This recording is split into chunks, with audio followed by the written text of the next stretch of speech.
Hey there, history enthusiasts. Welcome back to another fascinating journey through time. I'm thrilled you've joined me today because we're about to uncover one of World War II's most incredible secrets. A story so extraordinary it reads like pure fiction. Picture this scene. June 1944, somewhere in occupied France. High above the countryside, German reconnaissance pilots photograph what appears to be a massive Allied armored division. Hundreds of Sherman tanks spread across fields. Artillery batteries positioned for attack. Radio chatter fills the airwaves with urgent military communications. From their cockpits, these pilots see exactly what they expect, a formidable American force preparing to strike. But here's the twist that would make Hollywood directors jealous. Almost nothing they're seeing is real. What those German aviators were actually witnessing was perhaps the most ingenious military deception in history, carried out by a unit so secretive that their story remained classified for decades.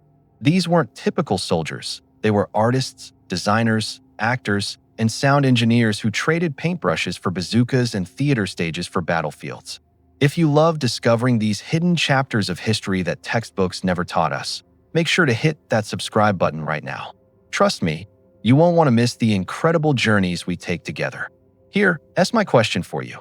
Do you think a small group of creative professionals could actually change the outcome of major World War II battles using nothing but imagination, rubber tanks, and recorded sound effects?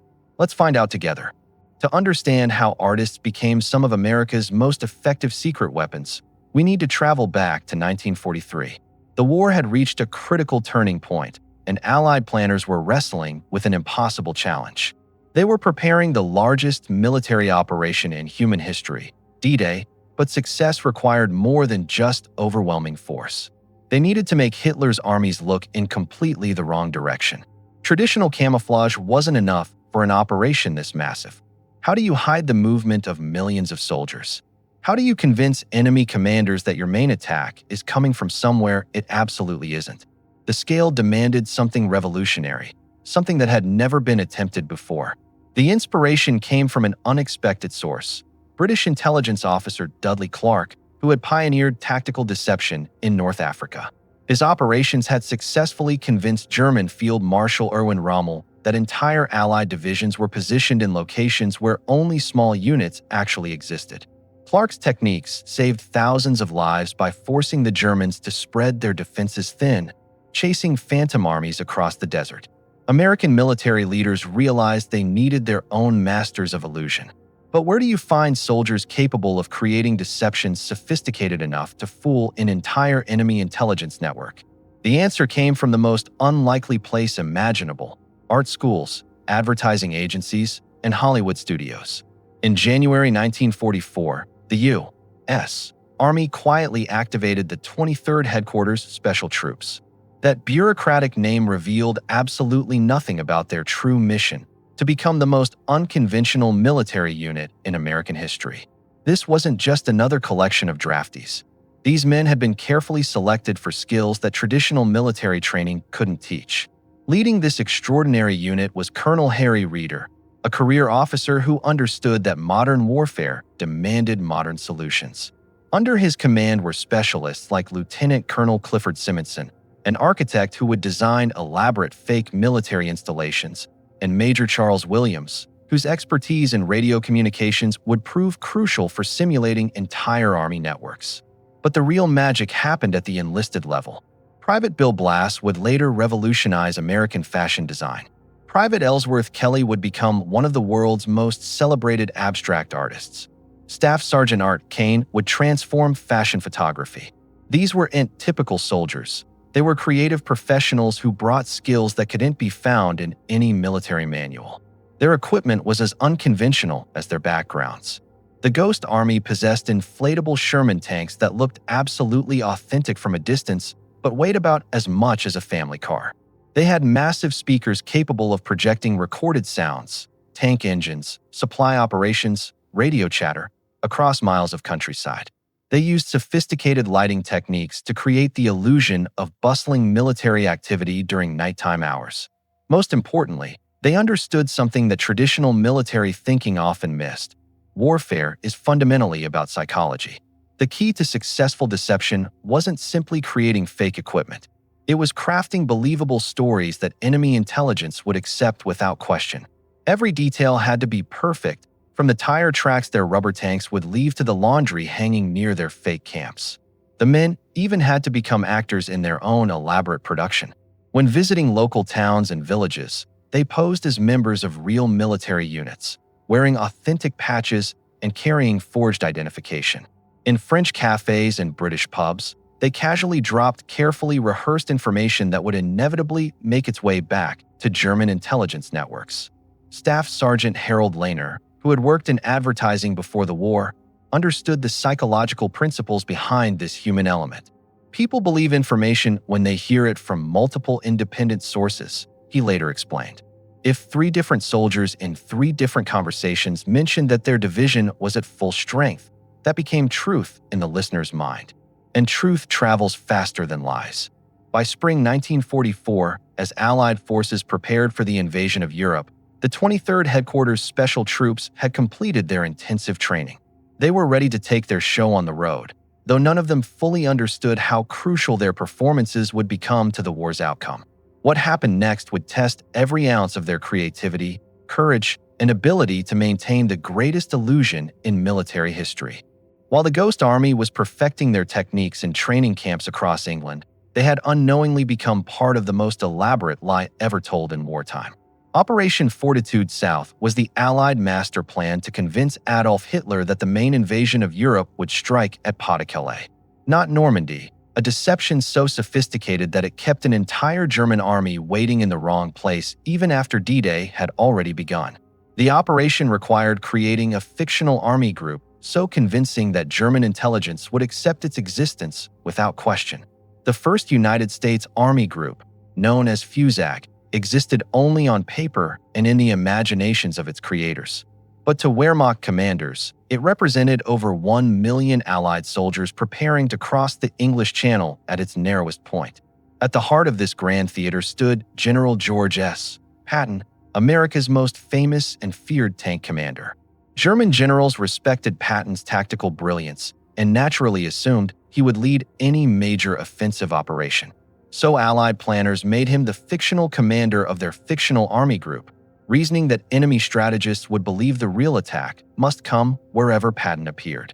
The Ghost Army played a crucial supporting role in bringing FUSAG to life.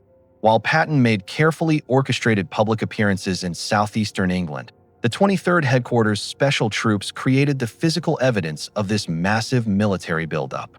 They established fake headquarters complete with communication networks, created visible supply depots, and generated the radio traffic that would convince German listening posts that a million-man army was preparing for battle. Captain Fred Fox, one of the unit's radio specialists, spent weeks developing the communication patterns of fictional military units. "We had to create distinct personalities for officers who didn't exist," he recalled decades later. Colonel Anderson had to sound different from Major Peterson, and their message traffic needed to reflect realistic military concerns, supply shortages, training schedules, weather reports, personnel issues. German radio intercept operators were incredibly sophisticated. One inconsistency could expose the entire operation. The visual deception proved equally challenging. German aerial reconnaissance over Britain was limited, but the Ghost Army couldn't simply inflate rubber tanks in English fields and hope for the best. Instead, they focused on creating the infrastructure that would support a real army group: headquarters buildings, communication centers, supply depots, and all the mundane facilities that keep massive military formations functioning. Sergeant Bill Blass, whose fashion design background gave him an exceptional eye for authentic detail, supervised the creation of unit insignia and identification patches for divisions that existed only in Allied imagination. "We were designing complete identities for phantom units," Blass remembered. Each patch, each shoulder flash, each unit designation had to tell a convincing story that German intelligence analysts would find believable. The deception extended to seemingly insignificant details that actually proved crucial. The Ghost Army created fake laundry facilities, understanding that German intelligence tracked everything from soap purchases to uniform cleaning schedules to estimate unit strength. They established mock postal services, recreational facilities, and even simulated the paperwork flow of a genuine Army group headquarters. Meanwhile, sound specialists worked to create audio signatures that would convince any listening device that southeastern England was experiencing an unprecedented military buildup. They recorded genuine tank movements, artillery drills, and supply operations, then modified and layered these recordings to simulate units 10 times larger than reality. The human element remained the most sophisticated aspect of the entire operation.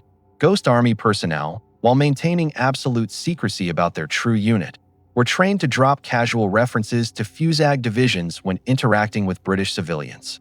They mentioned fictional regiments, discussed imaginary training exercises, and complained about overcrowded conditions caused by the massive troop concentration. Private Ellsworth Kelly found himself playing a supply clerk for a non-existent armored division. "I had to memorize complete unit histories, fictional officer biographies, and imaginary equipment inventories," he later said. "It was like method acting that never ended." The performance continued 24 hours a day, and German lives depended on our convincing portrayals. The operation's success exceeded every expectation. German intelligence accepted Fusag's existence so completely that Hitler kept the powerful 15th Army positioned at Pas-de-Calais for weeks after the Normandy invasion had begun. These weren't second-rate garrison troops or reserves. This was a fully equipped army of over 250,000 soldiers and 1,500 tanks, more than capable of crushing the initial Allied beachheads if properly deployed. Intercepted German communications revealed the deception's devastating effectiveness. Wehrmacht commanders discussed Fusag operations in their strategic planning sessions. They allocated precious reconnaissance resources to monitor Patton's Phantom Army group. They positioned defensive units to counter an invasion that would never materialize. But Operation Fortitude was just the opening act. Soon, the Ghost Army would discover whether their techniques could influence individual battles and save real lives in real time. On June 23, 1944, just 17 days after D-Day transformed the beaches of Normandy into history, the Ghost Army crossed the English Channel and stepped onto French soil. But unlike the massive invasion force that had preceded them, their mission was to fight. It was to lie so convincingly that German commanders would make fatal miscalculations about Allied strength and intentions. Their first major European operation, codenamed Elephant, began almost immediately upon arrival. The 23rd was tasked with impersonating the 2nd Armored Division near the town of Caumont, creating the illusion that this powerful tank unit was positioning for a major offensive in that sector. In reality, the 2nd Armored was being secretly relocated to support the actual Allied advance elsewhere in Normandy. The transformation began before dawn. Convoy after convoy rolled into position, but instead of unloading genuine Sherman tanks, crews began inflating their rubber doubles. These weren't crude carnival props. They were masterfully crafted illusions designed by artists who understood light, shadow, and perspective. From ground level, they appeared unmistakably authentic. From the air, where German reconnaissance aircraft would photograph them, they were absolutely convincing. Sergeant Victor Dowd, a former Manhattan window dresser, supervised the placement of each fake tank with the same meticulous attention he'd once given to Fifth Avenue storefronts. "Every angle had to be perfect," he recalled years later. "We weren't simply positioning military equipment. We were designing a stage set, and our audience was the German Air Force." Simultaneously, the unit's sound specialists began creating an elaborate auditory landscape of armored division activity. Using their collection of recorded sounds, engine startups, tank movements, supply truck operations, and the general mechanical symphony of a major military formation, they projected the noise of hundreds of vehicles across the Norman countryside. These weren't simple recordings played through speakers. The sound crews had studied acoustics extensively, understanding how different terrain affected audio propagation and how to layer multiple sources to create convincing three-dimensional soundscapes. Private Bob Tompkins, a former Chicago radio engineer, operated sophisticated equipment that could simulate the communications traffic of an entire armored division. He and his team had memorized the radio procedures, code words, and communication patterns of real units, broadcasting fake messages that German intercept stations would inevitably capture. "We had to think exactly like genuine 2nd Armored personnel," Tompkins remembered. "Every transmission needed authenticity, urgent supply requests, reconnaissance reports, maintenance schedules, personnel matters. It was like performing an incredibly complex radio drama, except our audience was trying to locate and destroy us. The visual deception extended far beyond inflatable tanks. The Ghost Army constructed entire mock supply depots, complete with stacked ammunition containers, fuel storage facilities, and maintenance workshops. They strung camouflage netting with the casual imperfection that marked authentic military installations. Too neat would appear suspicious, too disorganized would lack credibility. Perhaps most remarkably, the soldiers themselves became performers in this elaborate theatrical production.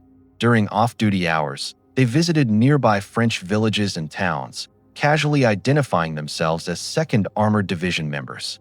They wore authentic unit patches, carried forged identification documents, and maintained their fictional identities even in casual conversations with local civilians. Staff Sergeant Harold Lehner, whose advertising background had taught him consumer psychology, understood the crucial importance of this human element.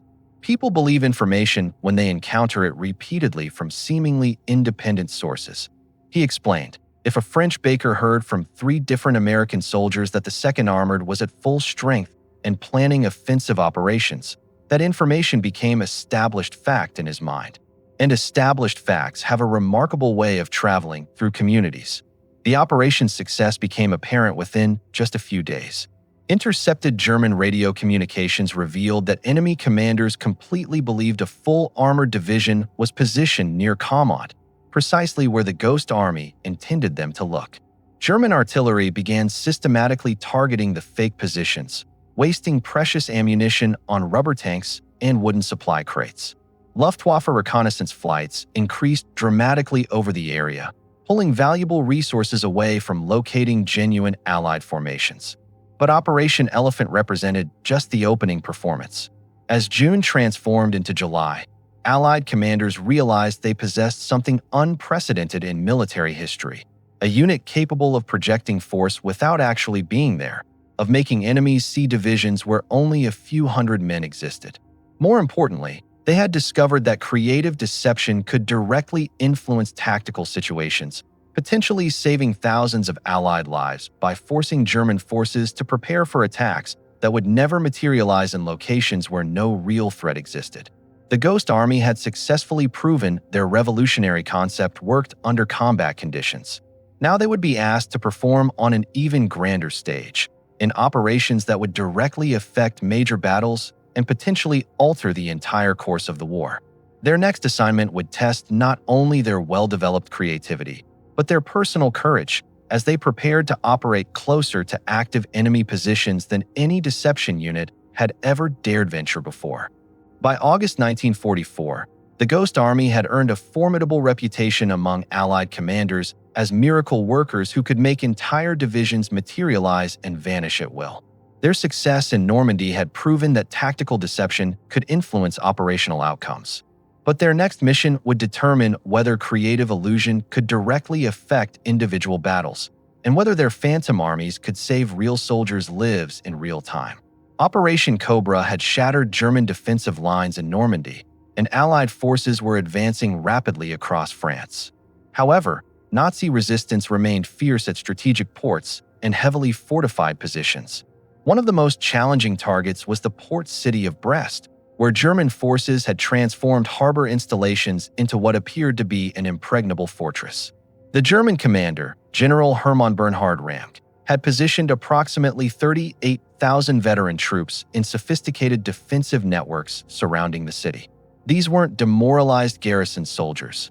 Many were experienced paratroopers who had fought in Crete, North Africa, and on the brutal Eastern Front. Ramke himself was a decorated officer with absolutely no intention of surrendering his position easily. American military planners faced an agonizing dilemma.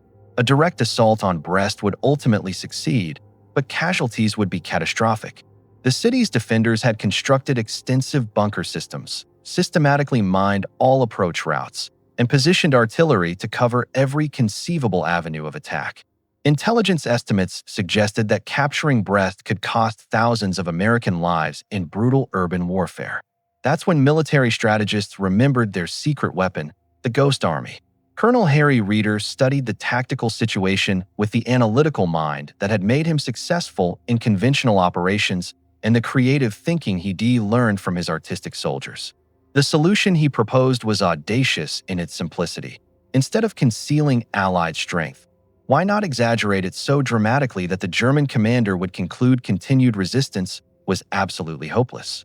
The deception operation began in early September 1944. While the genuine Eighth Corps prepared for the actual assault on Brest, the Ghost Army created the illusion of a force 3 times its actual size. They positioned their inflatable tanks and artillery pieces at strategic locations around the city, creating the visual impression of overwhelming Allied superiority.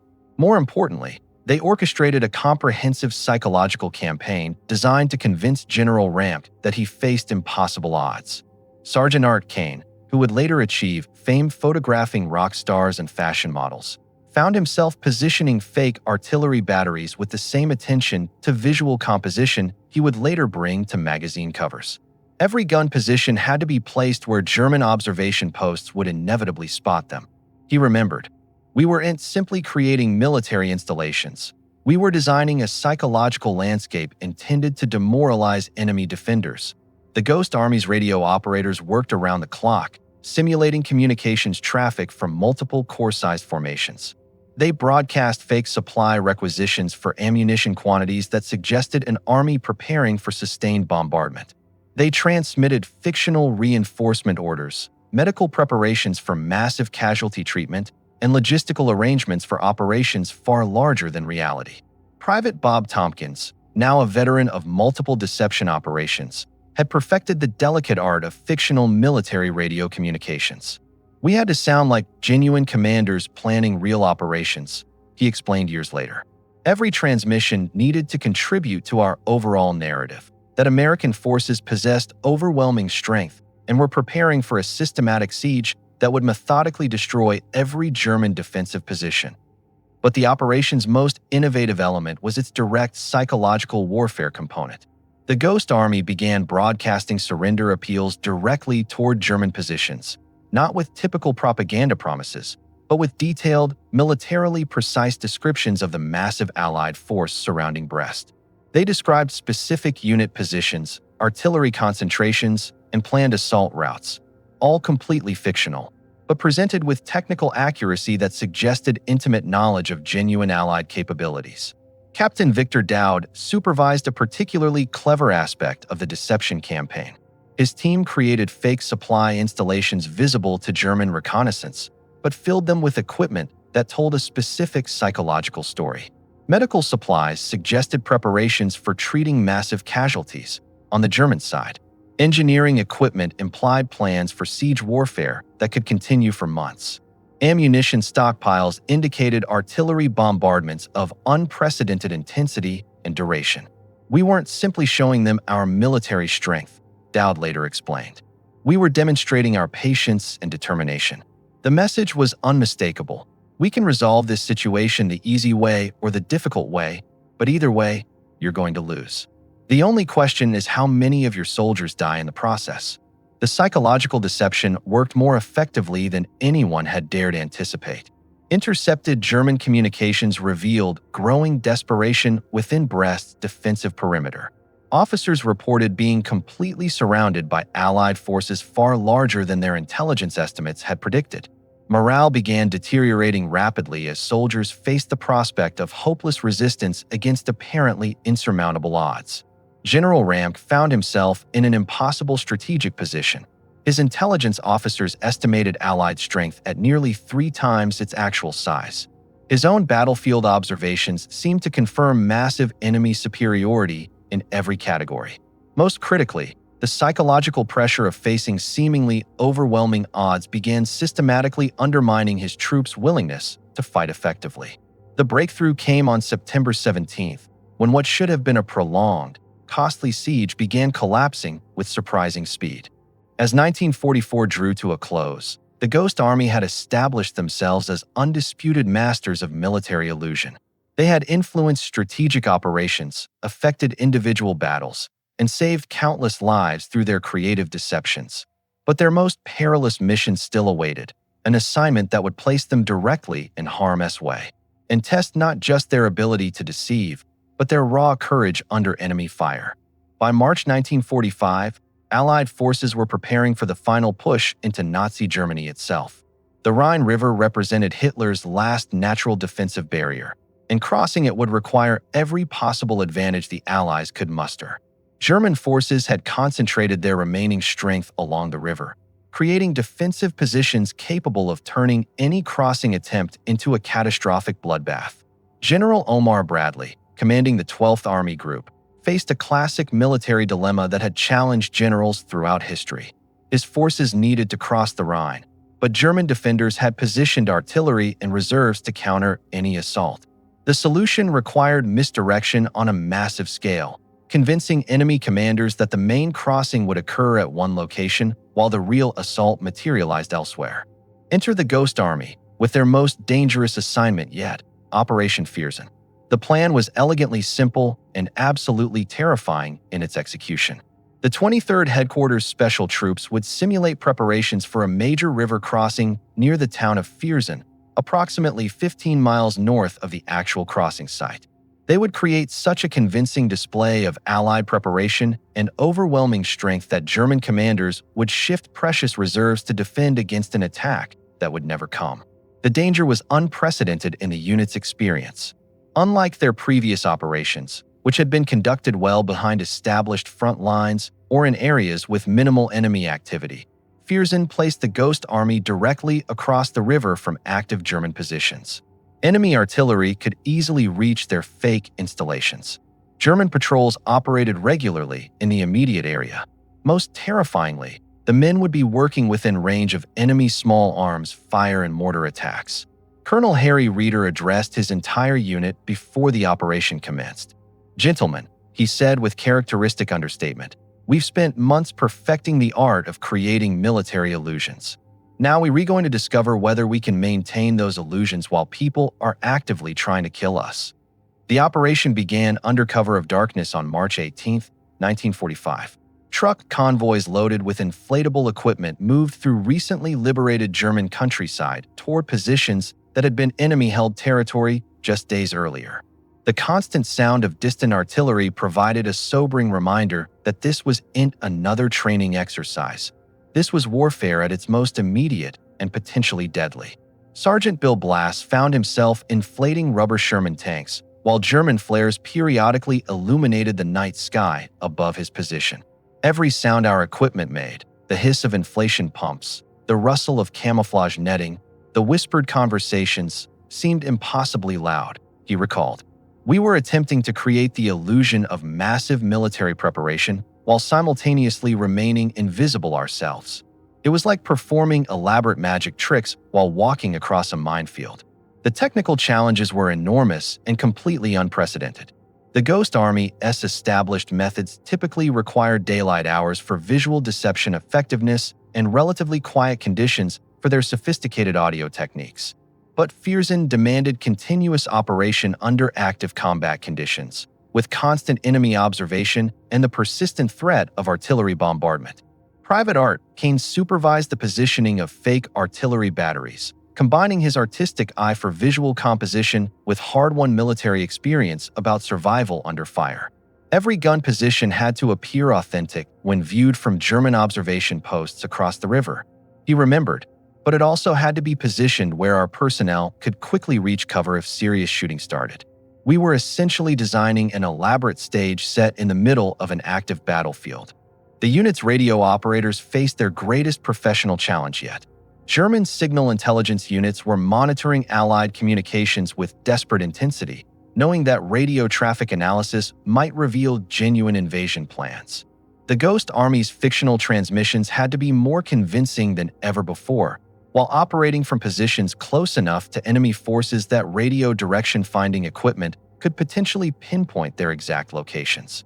Captain Fred Fox coordinated the communications deception from a command post established in a damaged German bunker. We were broadcasting elaborate fictional preparations for a major river crossing while sitting close enough to the actual Rhine to hear German sentries talking to each other. He later said, "Every single transmission might be our last, if enemy intelligence figured out what we were really doing and where we were actually located. The operation's most dangerous element remained its crucial visual component. German observation posts positioned across the Rhine could examine Allied positions using telescopes, binoculars, and sophisticated optical equipment. The fake military buildup had to appear completely authentic under close, detailed scrutiny, which meant Ghost Army personnel had to maintain their elaborate illusions while remaining in full view of enemy observers. Sergeant Victor Dowd coordinated daytime activities that simulated intensive river crossing preparations. His teams created convincing boat assembly areas, positioned simulated engineering equipment, and established mock command posts, all while German artillery periodically shelled positions that aerial reconnaissance had identified as significant targets. The ironic thing was that the Germans were actually shooting at our fake positions, Dowd remembered with characteristic dark humor. We'd spend hours creating a convincing supply dump. They'd shell it based on their observations. And then we'd have to decide whether to rebuild it or leave it destroyed. Sometimes the destroyed version looked more authentic than our original perfect construction. But the ultimate test of Operation Viersen was rapidly approaching, the moment when months of preparation would collide with the brutal reality of modern warfare. On the morning of March 24, 1945, the Ghost Army's most perilous performance reached its dramatic climax. As Allied forces prepared to launch the genuine Rhine crossing 15 miles south of Viersen, the men of the 23rd Headquarters Special Troops found themselves center stage in a deadly theater where the audience was armed dangerous and actively trying to kill the performers. German artillery had been systematically targeting their fake positions for several days, but now the bombardment intensified to levels that transformed their deception operation into a genuine combat experience. Wehrmacht commanders, completely convinced that major Allied river crossing preparations were underway at Viersen, had shifted significant reserves and artillery batteries to counter what they perceived as an imminent large-scale assault. The profound irony wasn't lost on Ghost Army personnel. Their elaborate deception had worked so effectively that they were now experiencing authentic combat conditions created by their own fictional military buildup. Enemy shells were falling around their rubber tanks and wooden supply installations, creating very real dangers for men whose entire mission centered on creating completely fake ones. Sergeant Harold Lehner was carefully positioning a fake communications antenna when German mortar rounds began systematically targeting his location. I was trying to make this piece of equipment appear authentic enough to fool German observers, he recalled decades later, while simultaneously trying not to get killed by German gunners who were already completely fooled by our work. It was the most terrifying validation of our deception techniques I could possibly imagine. The operation reached its critical moment when Allied reconnaissance reported significant German troop movements toward the Viersen area. Wehrmacht reserve formations were abandoning defensive positions along the actual crossing site to reinforce against the Ghost Army's fictional assault. The deception was working with devastating effectiveness, perhaps too effectively for the safety of the men creating it. Colonel Reeder faced a commander's ultimate nightmare. His unit's extraordinary success was drawing precisely the kind of enemy attention that could result in genuine casualties among his soldiers. But withdrawing now would immediately compromise the main operation and potentially cost thousands of Allied lives. The Ghost Army had to maintain their elaborate illusion until the real crossing was completely secure, regardless of personal danger to themselves. At precisely 0200 hours on March 24th, the actual Rhine crossing operation commenced 15 miles south of Viersen. Allied assault forces launched their attack under cover of darkness, encountering lighter resistance than military planners had anticipated because German reserves had been systematically drawn away by the Ghost Army's masterful deception. Meanwhile, at Viersen, the men of the 23rd maintained their dangerous performance even as their situation became increasingly perilous. They continued broadcasting fake radio traffic, maintained their inflatable military installations, and performed their assigned roles as members of assault units preparing for major river crossing operations, all while under increasingly intense enemy fire. Private Bob Tompkins transmitted fictional last-minute coordination messages between units that existed only in Allied imagination, while German direction-finding equipment attempted to locate his transmission point for artillery targeting. I was conducting imaginary conversations with imaginary officers about imaginary operations, he said. But the enemy shells exploding around our position were absolutely real. The climax arrived at dawn when German artillery opened fire with everything available, systematically targeting Ghost Army assembly areas in what appeared to be a preemptive strike against Allied crossing preparations. The men found themselves under genuine, intensive bombardment while maintaining equipment that existed solely to draw that exact deadly fire. Sergeant Art Kane watched German shells methodically destroy a carefully constructed fake supply installation. Months of meticulous artistic work disappeared in seconds, he remembered. But that destruction was actually perfect for our purposes. It looked exactly like what would happen to a genuine supply dump under sustained artillery bombardment. Our fake destruction was more convincing than our fake construction had been. By midday, reports confirmed that the Rhine crossing had succeeded with casualties significantly lower than predicted. German reserve formations had remained concentrated around Viersen, leaving actual crossing sites dangerously undermanned. Allied forces were advancing rapidly inland, and the Rhine barrier had been definitively broken. Only then did the Ghost Army begin their withdrawal from forward positions, deflating rubber tanks, packing sophisticated sound equipment, and preparing to relocate to safer operational areas. But they left behind compelling evidence of their fictional presence: artillery craters around destroyed fake equipment, abandoned camouflage materials, and scattered debris from what appeared to be a major military installation that had been successfully targeted and neutralized. The war in Europe ended just 6 weeks after Operation Viersen, but the Ghost Army's extraordinary contribution to Allied victory came with an unexpected and deeply ironic twist. They were ordered to disappear more completely than any of their wartime illusions had ever managed.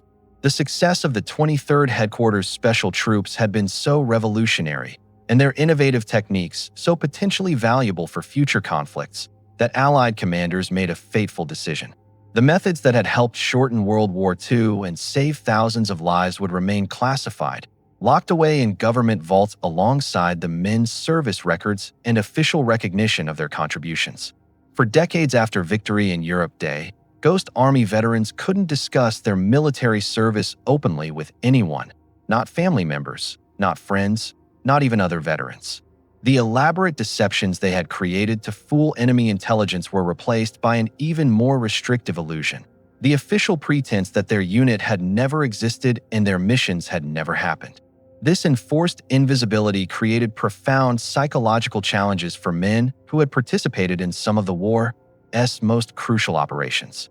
Bill Blass returned to civilian life and built a fashion empire that would dress American presidents and Hollywood stars, but he couldn't tell anyone that his exceptional eye for authentic detail had once fooled German military intelligence.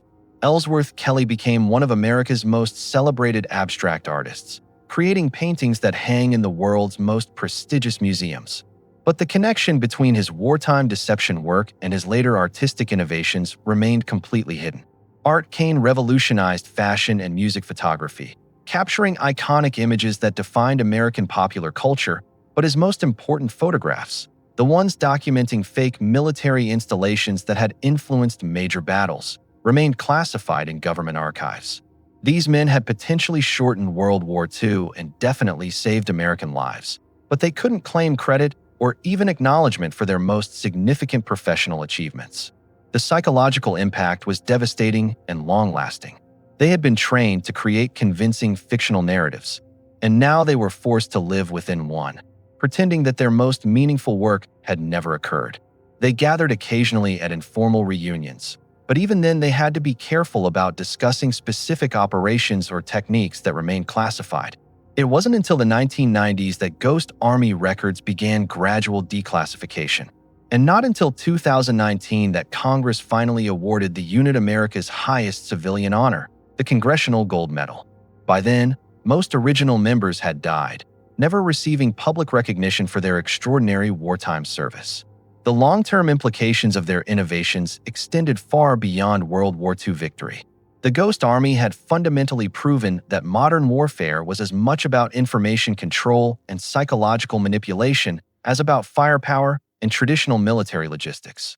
Their techniques directly influenced Cold War intelligence operations, shaped contemporary military deception doctrine, and demonstrated that creative thinking could solve seemingly impossible strategic problems. Perhaps most significantly, they had shown that artistic skills, creativity, visual perception, understanding of human psychology and social dynamics could be as militarily valuable as traditional combat training. The soldiers recruited from art schools, advertising agencies, and entertainment studios had revolutionized military thinking by approaching warfare as a creative challenge requiring innovative solutions rather than conventional responses.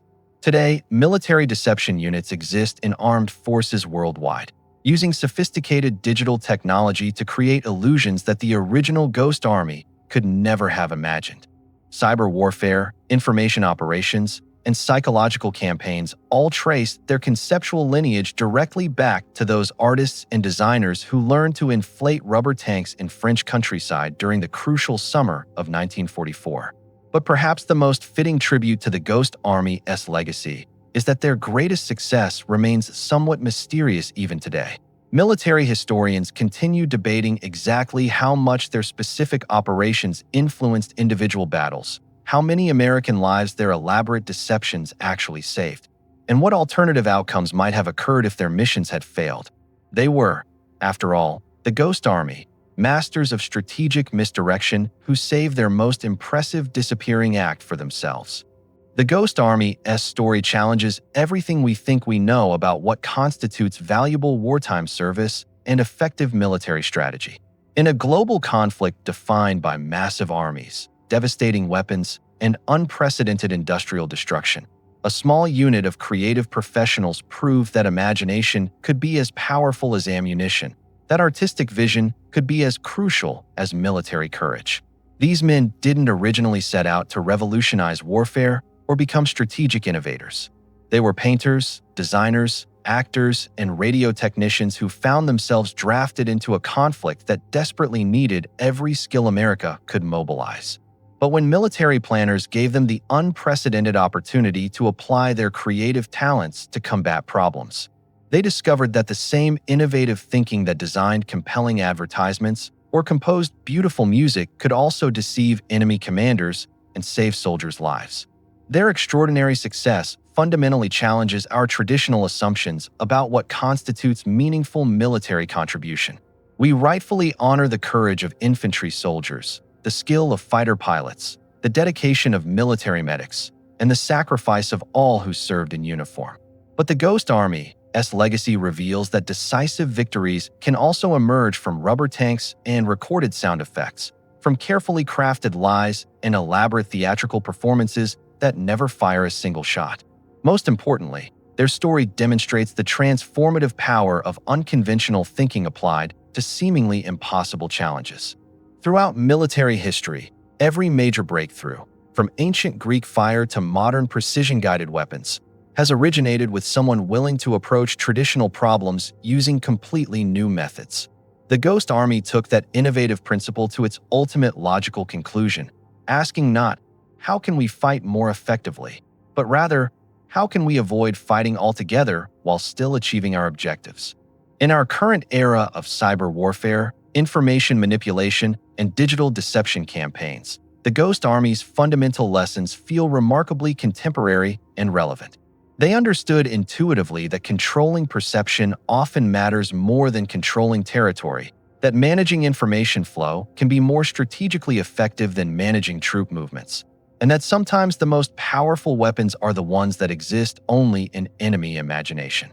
Their story also reminds us that history's most significant military operations often remain hidden for decades after their completion. How many other